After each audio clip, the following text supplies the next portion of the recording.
వచ్చాం.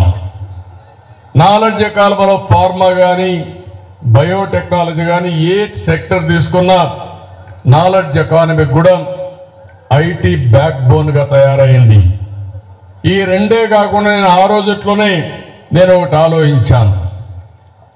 ఉద్యోగాలు చేయడం కాదు, ఉద్యోగాలు మీరిచ్చే పరిస్థితి రావాలని ఆకాంక్షించా.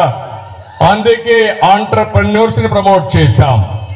ఈరోజు నేను గర్వంగా చెప్పగలుగుతున్నా, ప్రపంచంలో ఏ దేశానికి పోయినా మన వాళ్ళు ఉద్యోగాలు చేస్తూనే వాళ్ళే పెట్టుబడులు పెట్టి స్లోగా ఆంటర్‌ప్రెన్యూర్గా తయారయ్యారు. స్టార్టప్ కంపెనీలు పెట్టారు, బ్రహ్మాండంగా రాణించే పరిస్థితికి వచ్చారు. ఇక్కడ మనందరం ఒకటే గుర్తుపెట్టుకోవాలి, తెలుగు వారు ఎక్కడున్నా వారికి ఒకే పిలిపిస్తున్నా. నేను భారతీయుణ్ణి, భారతదేశం గొప్ప దేశం, దానికి అగ్రస్థానంలో తెలుగు జాతి ఉండి ముందుకు నడిపించాల్సిందిగా మీ అందరికీ పిలిపిస్తున్నా.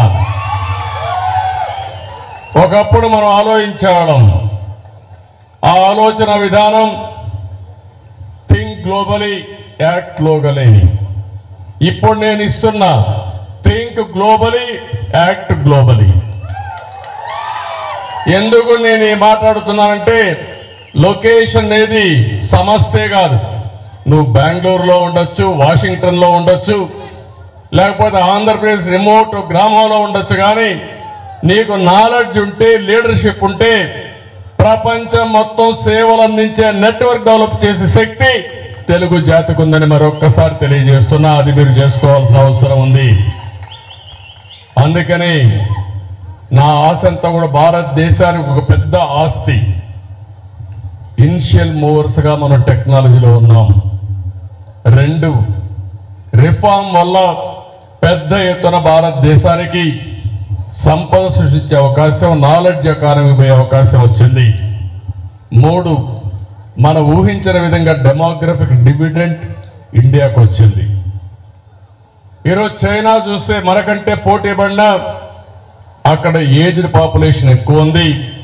భవిష్యత్తులో ఇంకా సమస్యలు కూడా వస్తాయి. కానీ ప్రపంచానికి నాయకత్వం ఇచ్చే ఏకైక దేశం భారతదేశంగా ఉంటుంది, ఏమాత్రం అనుమానం లేదని చెప్పి కూడా నేను మీకు తెలియజేస్తున్నా. అందుకే మొన్న కూడా నేను ఒక మాట చెప్పాను. నేను ఆ రోజు విజన్ 2020 అంటే చాలా మంది ఎగతాళి చేశారు, నన్ను 420 అని కూడా ఎగతాళి చేశారు. కానీ ఈరోజు నేను ఆ రోజు విజన్ 2020 అన్నప్పుడు దాంతో అసోసియేట్ అయిన వాళ్ళందరూ బ్రహ్మాండంగా రాణించారు.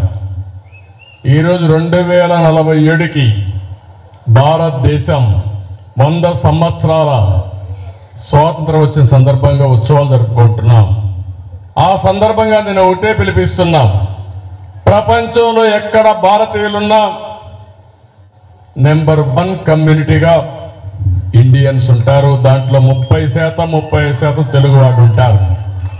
రెండవది, భారతదేశం కూడా అగ్ర దేశంగా తయారవుతుంది, అభివృద్ధి చెందిన దేశంగా తయారవుతుంది. నెంబర్ 1గా 2గా మనం ఉంటామని చెప్పి కూడా నేను మీకు తెలియజేస్తున్నా. అదే సమయంలో ఆంధ్రప్రదేశ్ రాష్ట్రాన్ని కూడా మనం కాపాడుకోవాల్సిన అవసరం ఉంది. తెలుగు వాళ్ళు 50% జనాభా ఉండే రాష్ట్రం ఆంధ్రప్రదేశ్ రాష్ట్రం. ఆ రాష్ట్రాన్ని కూడా కాపాడే బాధ్యత తెలుగువారు ప్రపంచంలో ఎక్కడున్నా మీ మీద ఉంది.